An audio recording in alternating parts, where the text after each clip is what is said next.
कल्याणी समिति किससे रिलेटेड है बताओ। बाबा कल्याणी समिति स्पेशल इकोनॉमिक जोन से संबंधित है। एकदम आराम से बताना ना इसी। IMF और वर्ल्ड बैंक के बारे में बताइए। IMF इसका मुख्य उद्देश्य है भुगतान को संतुलन करना। इसका मुद्रा है SDR और इसका निर्माण कार्य प्रारंभ मार्च 1947 को प्रारंभ हुआ। और वर्ल्ड बैंक इसका मुख्य उद्देश्य है वित्त ऋण उपलब्ध कराना। इसका कोई मुद्रा नहीं होता और इसका यानी अध्यक्ष है डेविड मालपास और IMF का अध्यक्ष है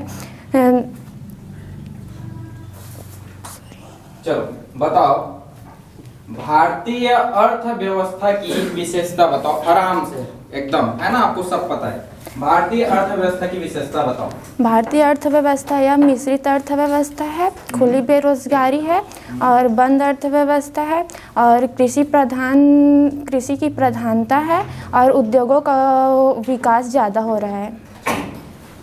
आज कृषि में डायरेक्ट और प्रत्यक्ष और अप्रत्यक्ष रूप से कितने लोग कृषि से जुड़े हुए हैं? कितने % लोग जुड़े हुए हैं?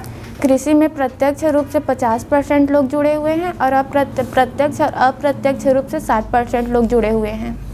हरित क्रांति का दक्षिण भारत और पूर्वोत्तर भारत में प्रभाव क्यों नहीं पड़ा, समझाइए। हरित क्रांति का मुख्य उद्देश्य है खाद्यान्न फसल में वृद्धि।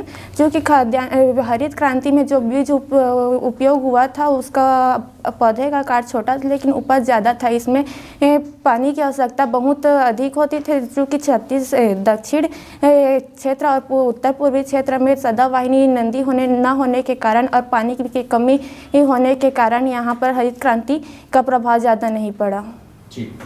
सीमांत जोत, मध्यम जोत और बृहद जोत का आकार बताइए।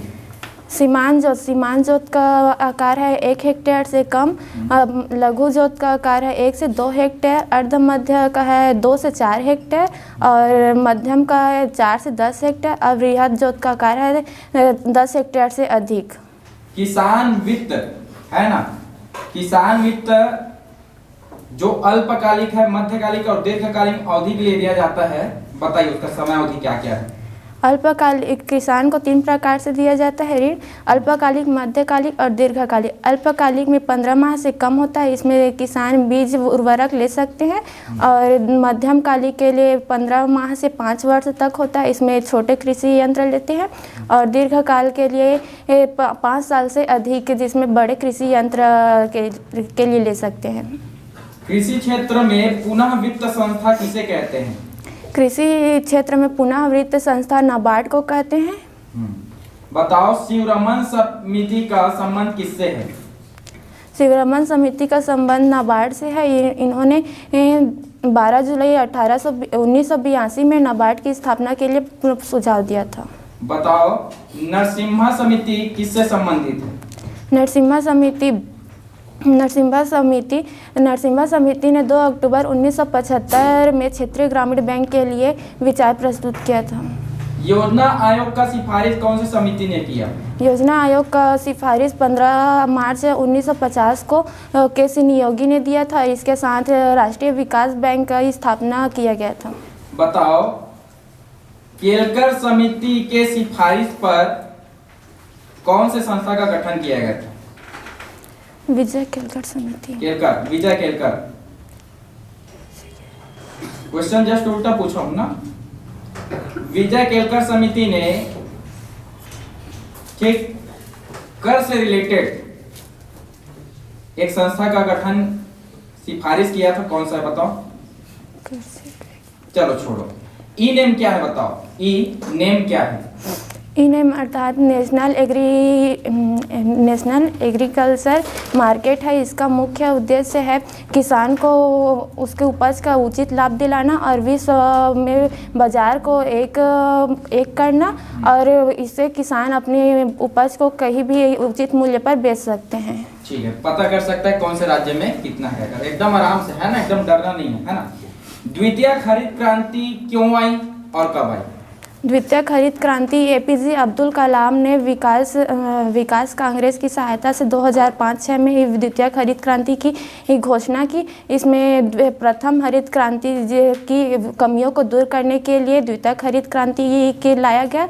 इसका मुख्य उद्देश्य कृषि के समग्र क्षेत्र में विकास करना, पर्यावरण के दोहन को रोकना और जल संरक्षण भूमि और जल भूमि के संरक्षण को विशेष प्रकार से बल देना और जैविक कृषि को प्रोत्साहन देना। ठीक है, मुझे बताओ एफडीआई और एफपीआई में क्या अंतर है?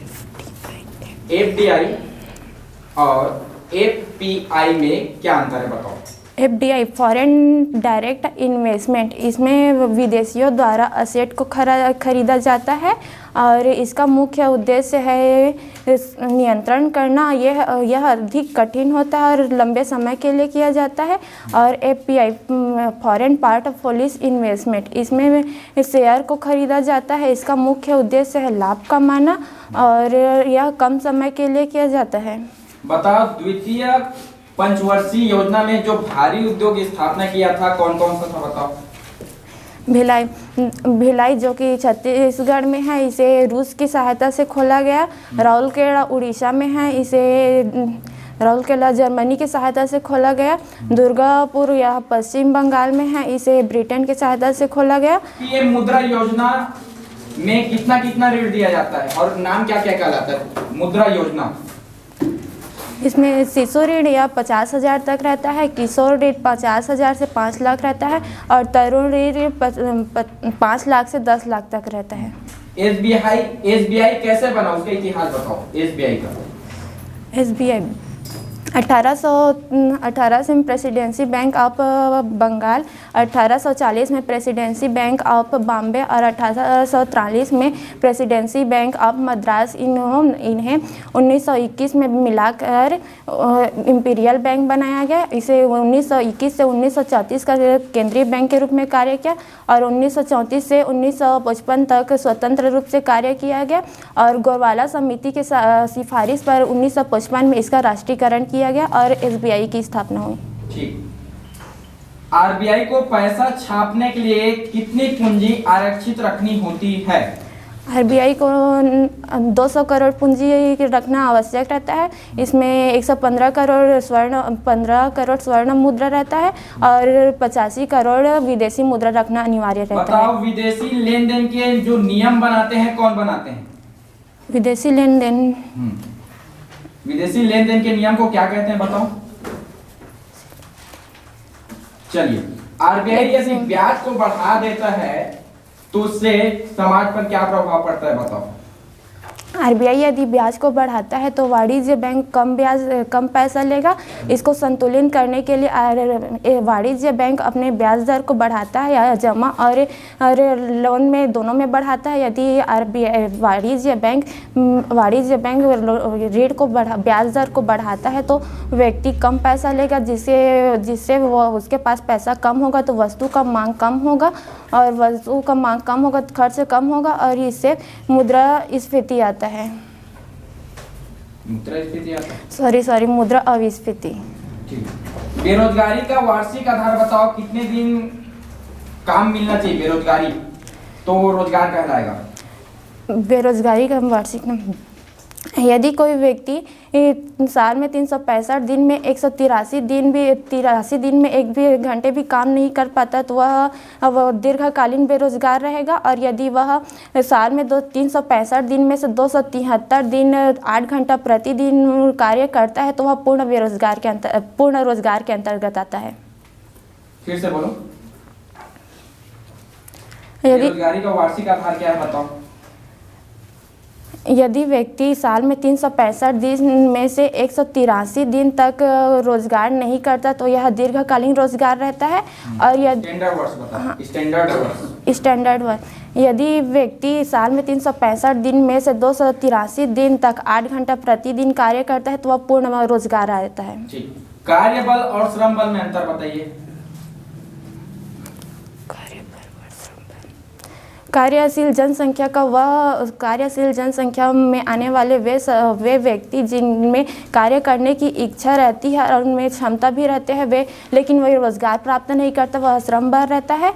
और कार्यशील जनसंख्या का वे व्यक्ति जिनमें कार्य करने की इच्छा रहती है और श्रम बल भी रहता है और वो उचित मूल्य पर काम भी करते हैं, यह कार्य बल रहता है। ठीक। प्लान्ड इकोनॉमिक इंडिया किसका बुक है बताओ? प्लान्ड इकोनॉमिक ऑफ इंडिया किसका बुक है?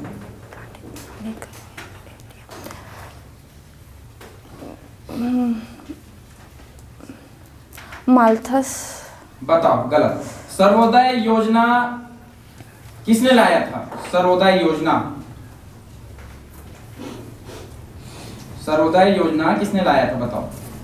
सर्वोदय योजना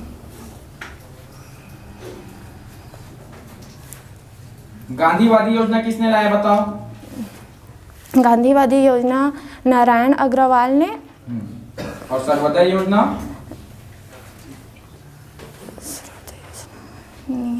बताओ। योजना आयोग और नीति आयोग में कुछ बताइए, अंतर क्या है? योजना आयोग यह केंद्रीकृत होता है और इसमें विकास दर सेंट्रल से स्टेट की ओर होता है। और नीति आयोग में यह विकेंद्रीकृत होता है, इसमें केंद्र और राज्य दोनों की भूमिका रहती है। और नीति आयोग में कार्य स्टेट से सेंट्रल की ओर होता है। सहकारी संघवाद क्या है बताओ? सहकारी संघवाद जिसमें केंद्र राज्य और क्षेत्रीय स्तर के सरकार उभयनिष्ठ समस्या पर आपस में मिलजुल कर उसका निवारण करते हैं। ठीक। बताओ मुझे 12 पंचवर्षीय योजना का लक्ष्य को क्रमानुसार बताइए। 12 पंचवर्षीय योजना। हाँ। पहले से लेकर 12वां तक।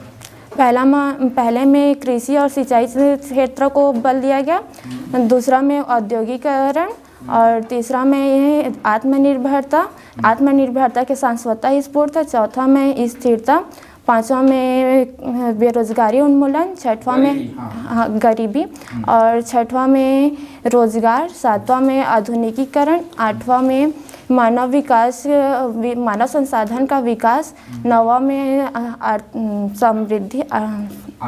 आर्थिक समृद्धि, 10वां में आर्थिक विकास, 11वां में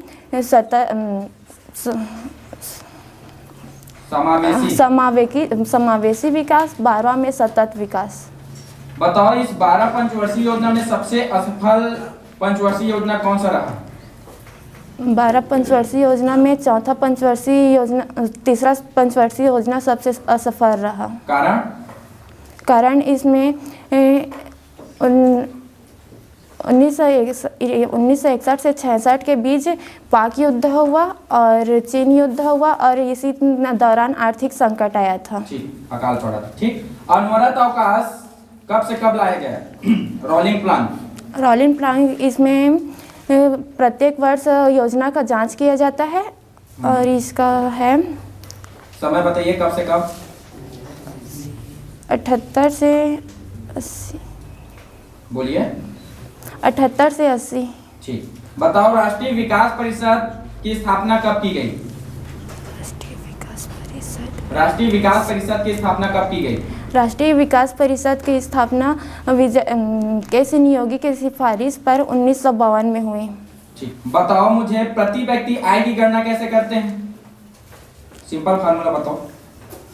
प्रति व्यक्ति आय, इसमें राष्ट्रीय आय को जनसंख्या से डिवाइड करते हैं तो प्रति व्यक्ति आय आता है। ठीक। वर्तमान में जो जनसंख्या नीति है कौन से वर्ष के आधार पर है? वर्तमान में जनसंख्या नीति 2000 है और इसका आधार वर्ष 2000। SDR किसकी मुद्रा है? SDR स्पेशल ड्राइंग राइट, यह IMF की मुद्रा है। यह शेयर मार्केट को कौन नियंत्रण करता है? कौन सी संस्था? शेयर मार्केट को सेबी। ठीक। बीमा को? बीमा इरिडा। ठीक। आवास को? NHB। ठीक। चलो यार ताली बजाओ।